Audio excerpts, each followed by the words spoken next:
Hey guys, welcome back. We're right in the middle of the winter season here in the Northern Hemisphere, and I want to share with you today the best tips and tricks that I have in my toolbox for staying well and building that strong immune.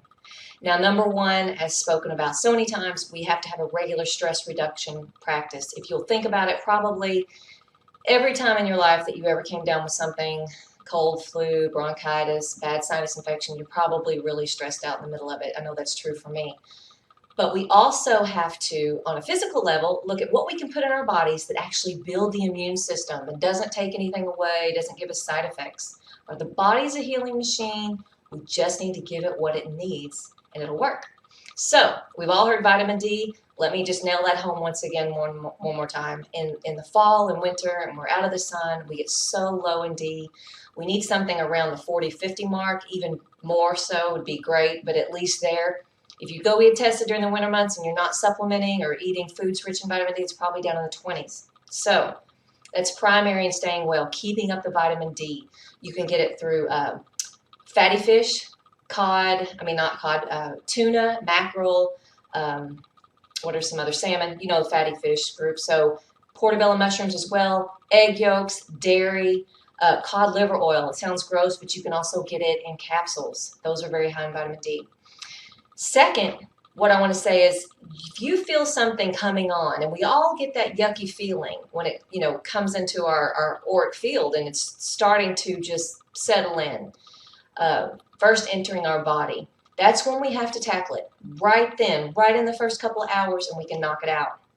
So one of the best ways to do this, what I found works wonderful, is grapefruit seed extract.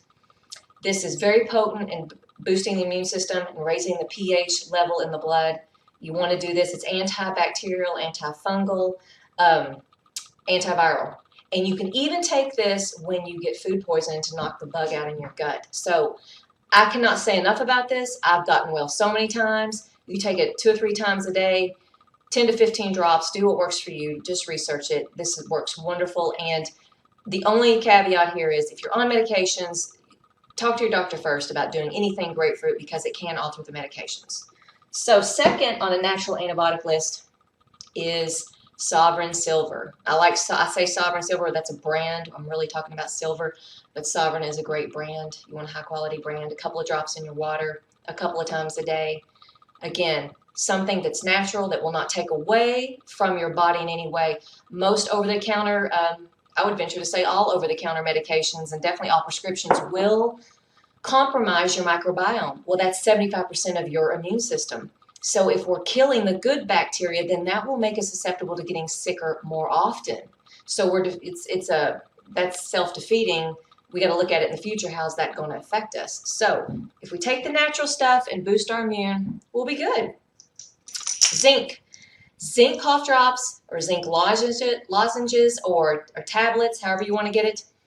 Take zinc, and you probably want to take that on a regular basis if it's not in your multi, and get that in your body like the vitamin D on a regular basis. But when I'm talking about the grapefruit seed, the Sovereign Silver, and also oil of oregano, these are like 3 natural antibiotics, and you would only do those normally when you feel like something's coming on.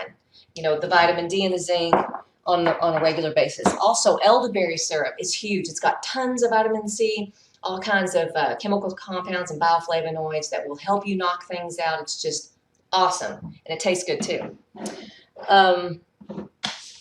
Medicinal mushrooms, reishi, chaga, cordyceps, huge in modulating the immune system. I put reishi powder in my coffee every single morning. That not only helps my immune system on a regular basis, but it counters any kind of caffeine jitters. So if you're sensitive to caffeine, you can still get the energy from the caffeine, but none of the jittery, undesirable side effects. So again, we want to do everything we can to give our body the natural immune boosting compounds, however you want to phrase it, vitamins, minerals, everything that we can do to make ourselves stronger. Again, the anti-stress reduction, we got to get stress reduction big time, because when we are stressed out, our auric field around us can be like a cheesecloth and anything can get in. It has to pass through the auric field first, and then it manifests in the physical. So stress reduction, a lot of these products that I showed you today, Do them. They will knock it out. And know you can. That's the most important thing. You can knock it out. If you don't feel like you can, then you won't. Also, you won't get well. You will succumb to illness if you never take a break for yourself. If you don't have self-care, your body's going to catch up with you and say, hey, I'm going to go ahead and get sick, so you will care for me. So think about all these aspects because you deserve self-care. Do it. Thank you guys once again for joining, and we'll talk to you soon. Bye-bye.